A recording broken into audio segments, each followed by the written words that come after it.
இது என்ன முளைக்கீரை இப்படி வச்சிருக்காங்க, குட்டி குட்டியாக இருக்குன்னு பார்க்குறீங்களா? இது வந்து உரம் போடாத கீரை. 88ல கொடுத்தாங்க. உரமே போடாதுன்னு சொன்னாங்க. அதனால் இதை விடக்கூடாது. இதில் போட்டு இப்போ கிள்ளி போட்டு நான் எப்படி வளர்க்குறேன் என்னன்னு நான் உங்களுக்கு காட்டுறேன். இப்போ இதை எடுத்து இது நம்ம ரொம்பலாம் கிள்ள வேண்டியதில்லை. இப்படி இந்த காம்பை வந்து கிள்ளி கிள்ளி எல்லாத்தையும் எடுத்துக்கலாம். எல்லாத்தையும் கிள்ளி எடுத்துட்டு காமிக்கிறேன்.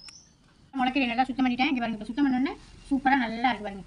பசுமையாக இருக்குது. இது வந்து கீரை தான் சின்னதாக இருக்கு வந்து, ஆனால் முத்திருச்சு. அதனால் இப்போ வந்து வதக்க தான் செய்யலாம், கிடையாது முடியாது. நான் பொரியல் தான் செய்வேன், செய்யல காட்டுறேன். இங்கே பாருங்க எவ்வளோ நேரம் இருக்குன்னு. சுத்தமாக எல்லாம் சுத்தம் பண்ணி எடுத்தாச்சு.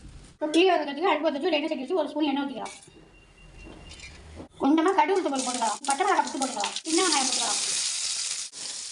ரொம்பலாம் வதக்க வேண்டியதில்லை, வதங்கினது போதும். நம்ம மறுபடியும் அரிஞ்சிட்டு அரைச்சி வச்சுக்க கீரையிலேயே இதில் சேர்த்துக்கலாம்.